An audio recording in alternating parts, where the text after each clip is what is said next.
அக்கா எப்படி இருக்காங்க? ஆபரேஷன் நடந்துட்டு இருக்கு. Uterus remove operation. பயப்படாதீங்க, அரை மணி நேரத்துல முடிஞ்சிரும். சரி.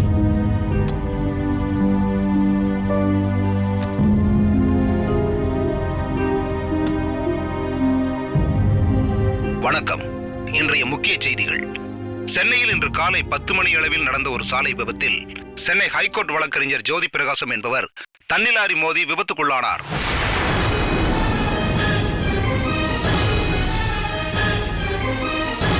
அவர் சம்பவ இடத்திலேயே மரணம் அடைந்தார்.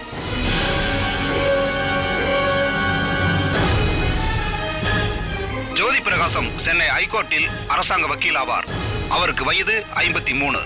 வழக்கறிஞர் ஜோதி பிரகாசம் பிரபல நடிகை ஒருவரின் தற்கொலை வழக்கை கொலை என்று நிரூபித்து பிரபலமானவர்.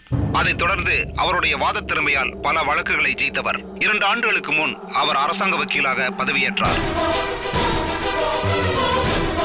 இன்று காலை 10 மணி அளவில் அவர் தன் காரில் வந்தபோது பின்னால் வேகமாக வந்த தன்னிலாரி ஒன்று தனது கட்டுப்பாட்டை இழந்து காரின் மீது பலமாக மோதியதாக கூறப்படுகிறது. இந்த சம்பவத்தில் ஜோதி பிரகாசம் சம்பவ இடத்திலேயே துரதிருஷ்டவசமாக பலியானார். இது குறித்து போலீசார் விசாரணை நடத்தி வருகிறார்கள்.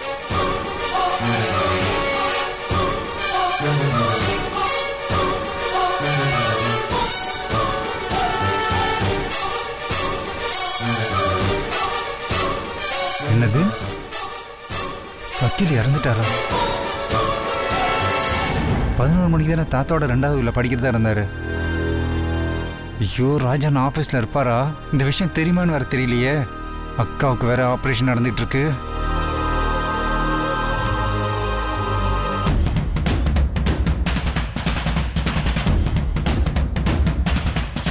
ஃபோனை எடுக்க மாட்டேங்கிறாரே.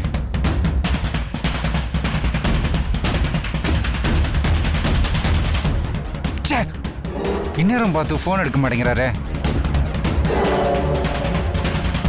வக்கீல் எப்படி திடீர்னு இறந்தாரு? இது ஆக்சிடென்ட்டா இல்லை வேற ஏதாவது சதி வேலையா?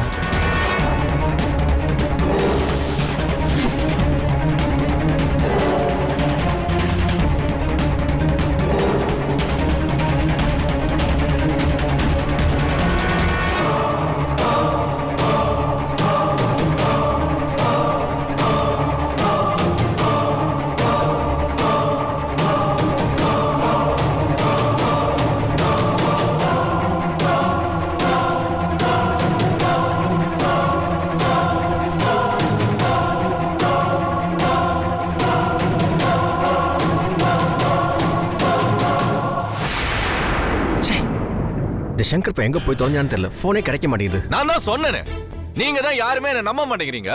வக்கீல் ஆக்சிடென்ட்ல சாகல, சொத்துக்காக எப்படி தாத்தாவை கார்ல வச்சு அந்த சங்கர் கொன்னானோ அதே மாதிரி தான் உயிலுக்காக வக்கீலையும் கார்ல வச்சு கொன்னு இருக்கான். அங்க உயில காணோம், இங்க சங்கரை காணோம். பைத்தியமா? பைத்தியம் மாதிரி உளறிட்டு இருக்க. யாரா பைத்தியம்? நானா உளறிட்டு விடுங்க. என்னடா பண்ணுவ? என்ன பண்ணுவ? என்ன நினைச்சிட்டு இருக்க நீ? நானும் ரொம்ப பொறுமையா போயிட்டு இருக்கேன், ரொம்ப ஓவரா போயிட்டு இருக்கேன். ஏதோ ஆக்சிடென்ட் நடந்து போச்சு, வக்கீல் செத்துட்டாரு, அதுக்கெல்லாம் காரணம் சங்கரன் சொல்லிட்டு இருக்க. டேய், நீ எதுக்குடா என்கிட்ட ஓவரா எகிரிட்டு இருக்க? நீ என்ன அப்பப்ப குத்த சொல்லிட்டே இருக்க? நாங்க என்ன அமைதியாவே இருப்போமா? எங்களுக்கு உணர்ச்சி இல்லையா? எங்களுக்கு கோவம் வரும். டேய், தப்பு செஞ்ச உங்களுக்குலாம் எதுக்குடா கோவம் வரணும்? வரவே கூடாது. நியாயமா நடந்துக்கிறவங்களுக்கு தான் நியாயமா கோவம் வரும். வக்கீல் சார், நான் ஏற்கனவே பயங்கர டென்ஷன்ல இருக்கேன். ஒண்ணு அவனை அடக்கி வைங்க, இல்லனா வெளியே கூட்டு போங்க. டேய், எங்க வந்து இந்த ஆளு அந்த ஆளுன்னு சொல்ற? இது என் ஆபீஸ், என் தாத்தா ஆபீஸ், என் சொத்து, என் குடும்ப சொத்து. நீ போடா வெளிய. தாத்தா உயில்ல உங்களுக்கு தான் சொத்து இருக்குன்னு தெரியட்டும், அதுக்கப்புறம் நான் வெளியே போறேன். அதான் எங்க பேர்ல சொத்தை எழுதி வச்சாங்கன்னு தெரிஞ்ச வக்கீலோட உயிரை எடுத்துட்டீங்க, தாத்தாவோட உயிலையும் எடுத்துட்டீங்க. பாவீங்களா?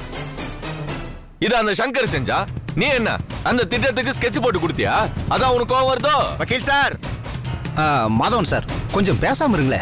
இது கொலை இல்ல, ஆக்சிடென்ட்னு போலீஸே சொல்லுதே. சார், அந்த சங்கருக்கு போலீஸ்ல நிறைய ஆளுங்க இருக்காங்க சார். போலீஸ் அவனோட சேர்ந்து கூட்டு சதி பண்றாங்க. நாங்க ஏன் கூட்டு சதி பண்ணோம்? நாங்க யாரையும் கொன்னு சொத்தை அனுபவிக்கணும்னு நாங்க ஒன்னும் ஒன்ன மாதிரி சொத்துக்கும் பதவிக்கும் அலையிற ஆளுங்க கிடையாது. வேணா ராஜா, அனாவசியமா என்கிட்ட மோதாத, அப்புறம் தங்கச்சி புருஷன் கூட பார்க்க மாட்டேன். நீ யாரதான் உறவுன்னு பாத்திருக்க? பலகாப்புல உங்க அண்ணன்னு பாத்தியா இல்ல உங்க அண்ணின்னு பாத்தியா இல்ல நீ எந்த உறவை தான் மதிச்சிருக்க? போயா, எல்லாம் உன பத்தி தெரியும். ஏய் ஏய், சும்மா கத்திக்கிட்டு இருக்காத. உன்னை பத்தி எல்லாம் நல்லா தெரியும். ஆமா, சங்கர் மேல உனக்கு என்ன அப்படி ஒரு பகை? அவன் வாழ வேண்டியவன்டா. உன் அண்ணியோட தம்பி தானே அவன். ஓ சுயநலத்துக்காக அவன் மேல குலப்பள்ளி போட்டு அவனை உள்ளத்தலான்னு பாக்குறியா? அவன் ஏன்டா கொலை செய்யணும்? அவன் ஏன்டா அந்த கொலையை செஞ்சிருக்க கூடாது? ரெண்டாவது உயில தாத்தா எங்க பேர்ல தானே எழுதி வச்சிருப்பாரு. அது அவனுக்கு தானே நஷ்டம். இந்த பதவி, பணம், சொத்து இது வரைக்கும் அவன் அனுபவிச்ச சொகெல்லாம் போதில்ல. டேய், இந்த 6 மாசத்துல நாங்க என்ன அனுபவிச்சிட்டோம்? இதோ நிக்கிறாங்க ஆபீஸ் ஸ்டாஃப்ஸ்லாம், அவங்களுக்கு தெரியாதா? இந்த மேனேஜருக்கு தெரியாதா? நான் காஃபி குடிக்கணும்னா கூட என் சொந்த காசுல தான் இங்க குடிச்சிட்டு இருக்கேன். எவ்வளவு ஏன் நான் இந்த ஆபீஸ்க்கு வந்து போற பெட்ரோல் செலவு கூட என் சொந்த காசு தான். இப்படி வாய் கூசாம நாங்க அனுப்பிச்சோன்னு சொல்லிட்டு இருக்க, இது அந்த தெய்வத்துக்கே அடுக்காதரா? டேய், நீ ஒன்னா அனுபவிக்காம இருக்கலாம். நீ வெறும் புறங்கைய நக்கனவன் தானே, மரம் ஏறி தேன் எடுத்தவன் அவன் தானே. அதான் மொத்தமா அள்ளிட்டு போயிட்டான். சார், எதுக்கு சார் 2 பேரும் வளவளன்னு பேசிட்டு இருக்கீங்க? ராஜாவும் சங்கரும் கம்பெனி ஒழுங்கா தான் பாத்துக்கிட்டு இருந்தாங்க. கணக்குகளுக்கெல்லாம் கரெக்டா தான் இருக்கு. அதுக்கு நான் சாட்சி சார். ஓ, வேலையே ஓனானுக்கு சாட்சியா?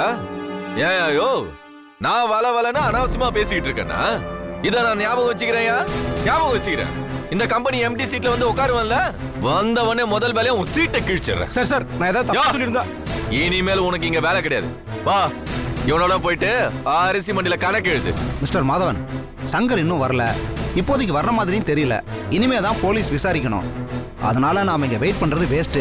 வாங்க போலாம் மாதவன். சரி சார், நாம போலாம். நேரா கமிஷனர் ஆபீஸ்க்கு போறோம். அங்க போயிட்டு அந்த சங்கர் பேர்லயும் இந்த ராஜா பேர்லயும் வக்கீல் செத்ததுக்கும் இவங்களுக்கும் ஏதோ ஒரு சம்பந்தம் இருக்குன்னு சந்தேக பேர்ல புகார் கொடுப்போம். அவசரப்படாம கொஞ்சம் வெயிட் பண்ணுவோம் சார். ரொம்ப நாள் வெயிட் பண்ணியாச்சு சார். எனக்கு அந்த சொத்து வந்தே ஆகணும். இப்போ என் கூட நீங்க வரீங்களா இல்லையா? சரி, உங்க இஷ்டம். வாங்க போலாம். டேய், இப்போ நான் போறேன். போலீஸோட வரேன். போ போ, ராணுவத்தை வேணாலும் கூட்டு வா. ஒண்ணு நான் இங்க இருப்பேன், இல்ல அரிசி கடையில இருப்பேன். அனுபவிப்படா. அந்த சங்கரோட சேர்ந்தல்ல, நிச்சயம் இதுக்கு நீ அனுபவிப்ப.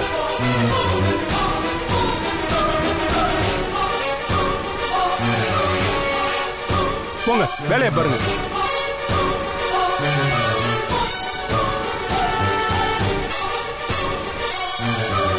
சார், இப்போ என்ன சார் பண்றது? பையனை நம்ம ஆபீஸ்க்கு எதில் ஒரு டீ கடை இருக்குல்ல, அங்கே அமைச்சு நல்ல இஞ்சி டீயை போட்டு வாங்கிட்டு வர சொல்லு. இந்த மாதம் பிச்சை கேட்டு கேட்டு தலைவலி தாங்க முடியல. கொஞ்ச நேரம் தனியாக விடுங்க, யோசிக்கணும்.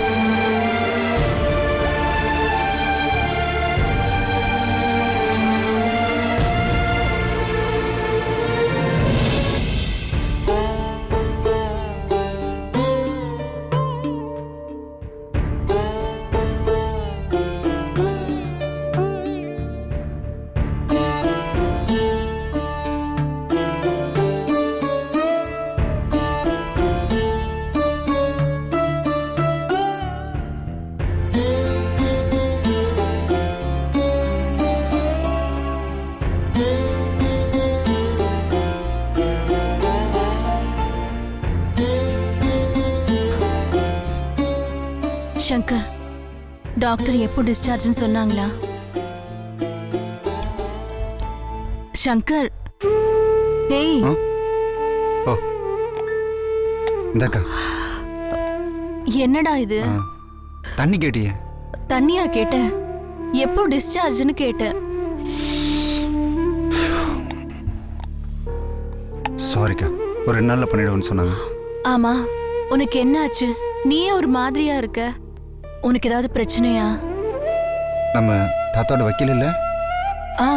தாத்தாவோட உயில் மேட்டர் டீல் பண்றாரு அவரா? ஆமாக்கா, ஜோதி பிரகாசம். இன்னைக்கு தான் உயில் பிரிச்சு படிக்கிறதா இருந்துச்சு. உயில பிரிச்சுட்டாங்களா? சொத்து யார் பேர்ல இருக்கு?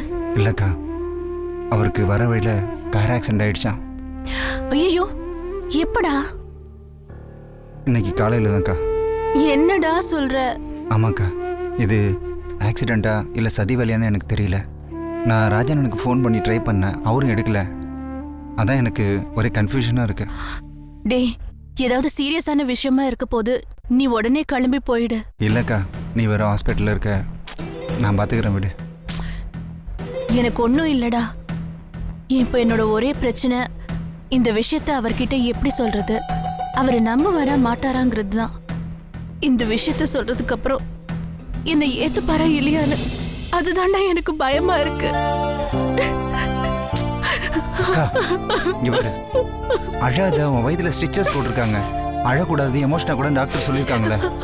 நீ இப்படி அழுதுட்டே இருந்தா நான் எங்கேயும் போக மாட்டேன் சொல்லிட்டேன்.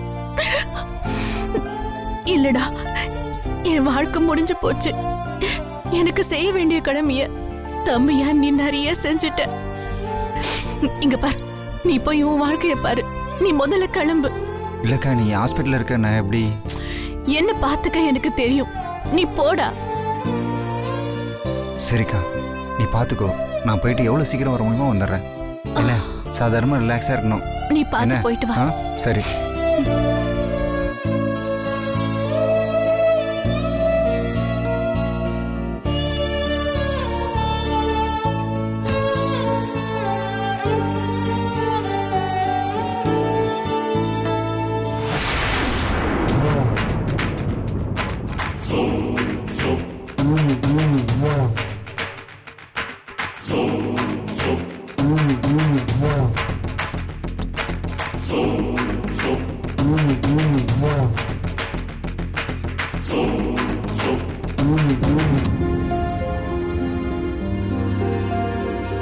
இந்தாங்க மேடம், இந்த லிஸ்ட்ல இருக்கிற மருந்தெல்லாம் உங்க தம்பி வந்ததோ வாங்கிட்டு வர சொல்லுங்க.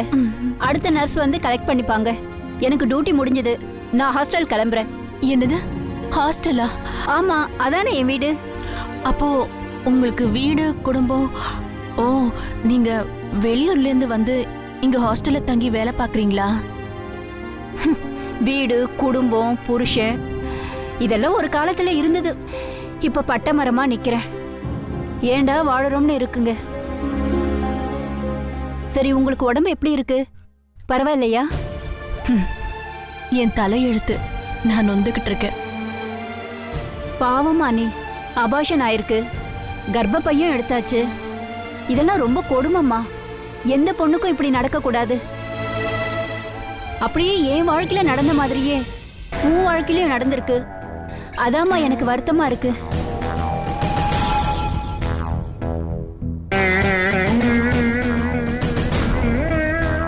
உங்க வாழ்க்கையில என்ன நடந்துச்சு? உங்களுக்கு என்ன பிரச்சனை? நானும் உங்களை மாதிரி தாம்மா, புருஷன் குடும்பம்னு சந்தோஷமா இருந்தேன். என் புருஷன் என்கிட்ட அன்பாதான் இருந்தாரு.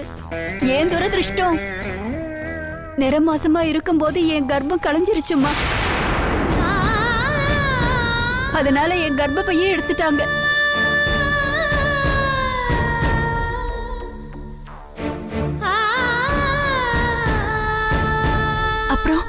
அப்புறம் என்ன, எனக்கு குழந்தை பிறக்காதுன்னு தெரிஞ்சதும் என் புருஷன் என் கூட சண்டை போட ஆரம்பிச்சிட்டாரு.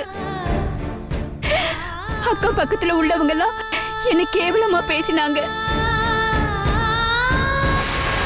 4-5 முறை நான் தற்கொலைக்கு கூட முயற்சி பண்ணேன்.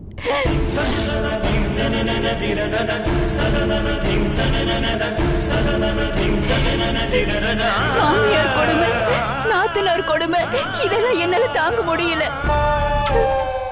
இதுக்கு மேல என் மச்சினர் வேற என் மேல அபாண்டமா பழி சுமத்த ஆரம்பிச்சிட்டாரு. எனக்கு யார் கூடயோ தொடர்பு இருக்குன்னு கதை கட்ட ஆரம்பிச்சிட்டாரு.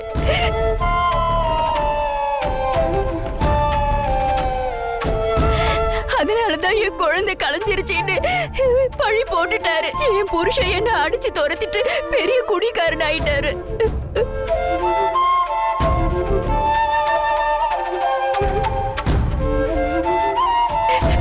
வேற ஒரு பொண்ணை வேற கல்யாணம் பண்ணிக்கிட்டாரு.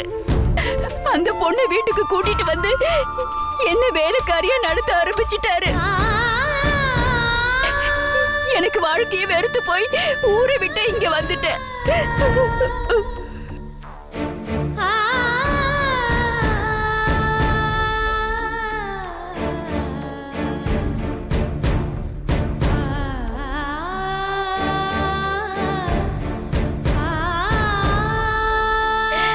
இந்த சொசைட்டி ரொம்ப மோசமா.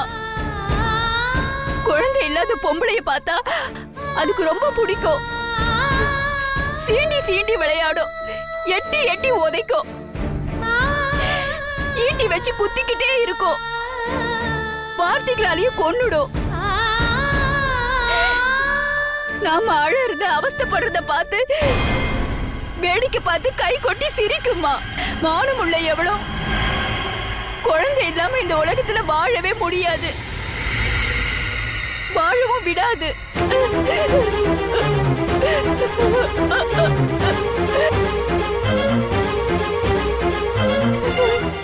நானே எனக்கு சாவு வராதான்னு இருக்கேன். பாவமா நீங்க.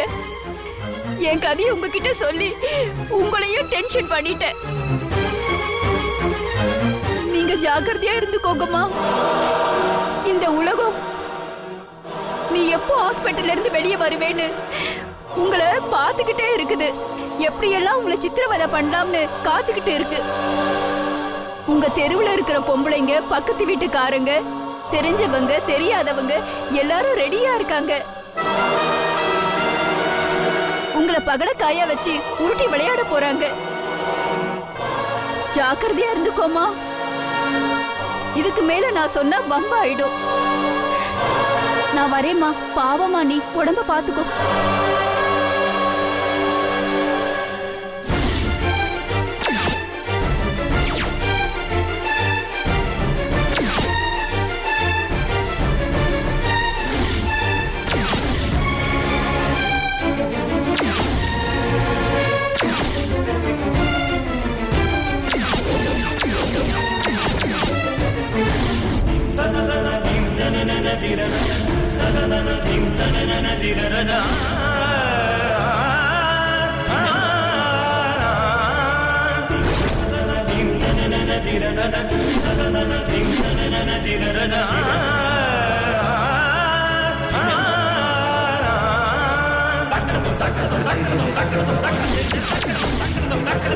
அவங்க சொன்னது நிஜம்.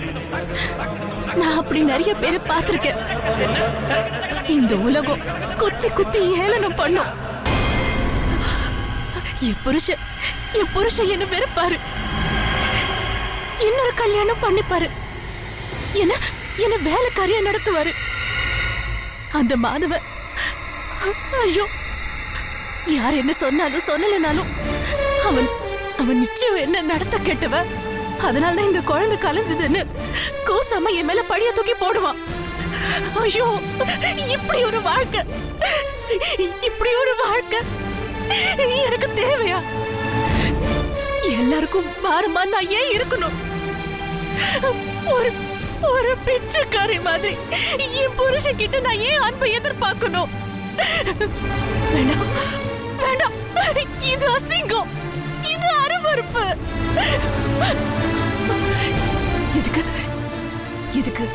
இதுக்கு செத்து போறதே பெஸ்ட்.